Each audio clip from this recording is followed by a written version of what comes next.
La parole est à Boris Jamet-Fournier. Merci beaucoup, Monsieur le maire. Alors, chers collègues, vraiment, faut-il argumenter pour soutenir le cinéma indépendant parisien, pour soutenir le 7e art dans la capitale du pays du cinéma? Eh bien oui, je pense qu'il le faut, car les cinémas indépendants parisiens ont besoin de notre soutien.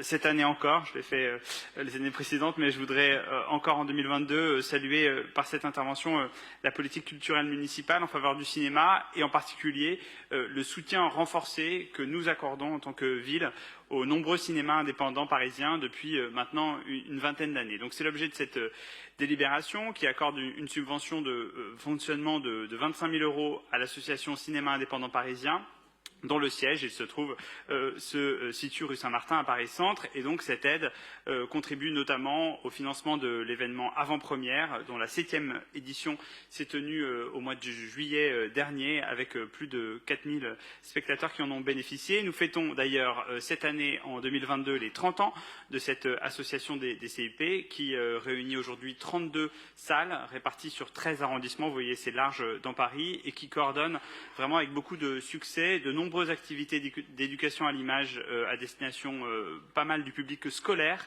et aussi du public familial, avec des dispositifs dont on a déjà parlé, que vous connaissez, comme le collège au cinéma, l'atelier Une expérience de cinéma, la programmation de l'enfance de l'art dont on parle beaucoup au Conseil de Paris.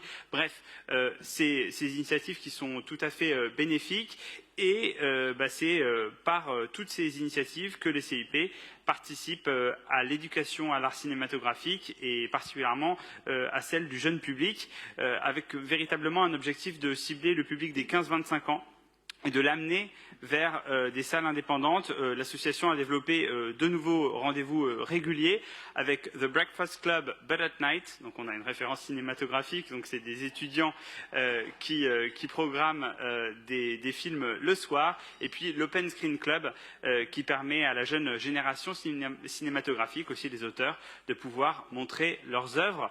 L'association agit également dans le champ social avec un tarif solidaire pour les publics du champ social depuis 2 ans, ainsi que pour les ciné-clubs. Et donc on voit que c'est une association qui est très très dynamique et dans le contexte qu'on connaît d'intensification de la concurrence pour l'accès aux films, avec l'émergence des plateformes de streaming numérique, on sait à quel point les publics n'ont pas toujours retrouvé le chemin des salles obscures depuis la pandémie Covid, et donc les salles indépendantes ont véritablement pris, grâce à ces actions de la CIP, pris conscience de la nécessité de travailler en réseau et de miser sur la mutualisation, et donc il faut les aider, et c'est ce que fait la ville avec cette subvention.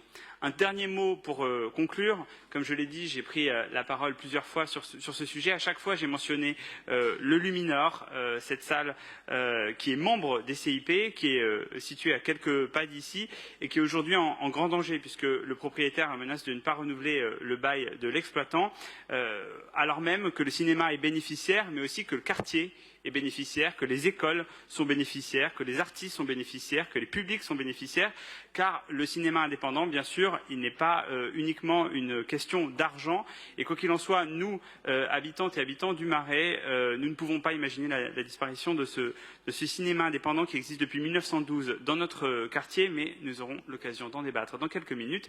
D'ici là, votons ensemble, j'espère à l'unanimité, une subvention de 25 000 € pour l'association CIP. Je vous remercie.